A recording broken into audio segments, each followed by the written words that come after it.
kini terlihat menyanyi. Kegiatan belajar mengajar atau KBM siswa SD Negeri Bunisari, Desa Gado Bangkong, Kecamatan Ngamprah, Bandung Barat terganggu oleh kasus sengketa tanah dilansir dari Kompas.com. Sebanyak 9 ruang kelas SD Negeri Bunisari yakni kelas 1 ABC, kelas 2 ABC, dan kelas 4 ABC saat ini tersandera akibat kasus sengketa lahan sekolah. Bahkan 270 siswa yang menempati kelas tersebut terpaksa libur lantaran akses masuk digembok dan dilas oleh orang yang mengaku ahli waris atas nama. Menyikapi hal itu, Kepala Seksi Kelembagaan Sarana dan Prasarana Disdik Bandung Barat, Eri Trikurniadi, mengambil keputusan sementara dengan cara membagi aktivitas belajar mengajar di sekolah tersebut menjadi 2 shift saat ditemui di SD Negeri Bunisari pada Senin 8 Agustus 2022. Sementara, 9 kelas yang diduga diblokir oleh ahli waris atas nama Nana Rumantana tidak lagi digunakan alias ditutup permanen.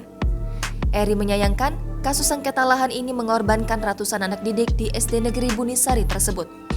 Pasalnya, pengebokan dan pengelasan gerbang SD Negeri Bunisari itu dilakukan sepihak tanpa melalui langkah-langkah permisif atau terbuka.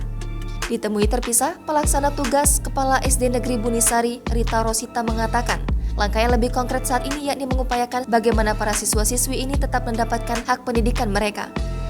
Oleh karenanya, pihak sekolah bersepakat untuk membagi jam belajar secara bergantian dengan cara membagi 2 shift di samping menyelesaikan sengketa lahan yang kini tengah dialami.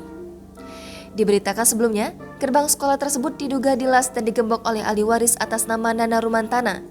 Ahli waris merasa memiliki lahan yang kini digunakan sebagai gedung pendidikan tersebut. Hal ini berdasarkan pada selembaran yang diduga sengaja ditempel oleh ahli waris di gerbang sekolah sebagai papan pengumuman. Surat itu berbunyi bahwa objek tanah seluas kurang lebih 700 meter persegi merupakan lahan milik Nana Rumantana dan bukan tanah aset milik pemerintah Desa Gadong Bangkong. Sementara itu, luas lahan SD Negeri Bunisari yang digunakan yakni seluas 970 meter persegi, sedangkan yang disengketakan dan diklaim oleh ahli waris yakni seluas 700 meter persegi. Jangan lupa subscribe, share, komen, dan like ya!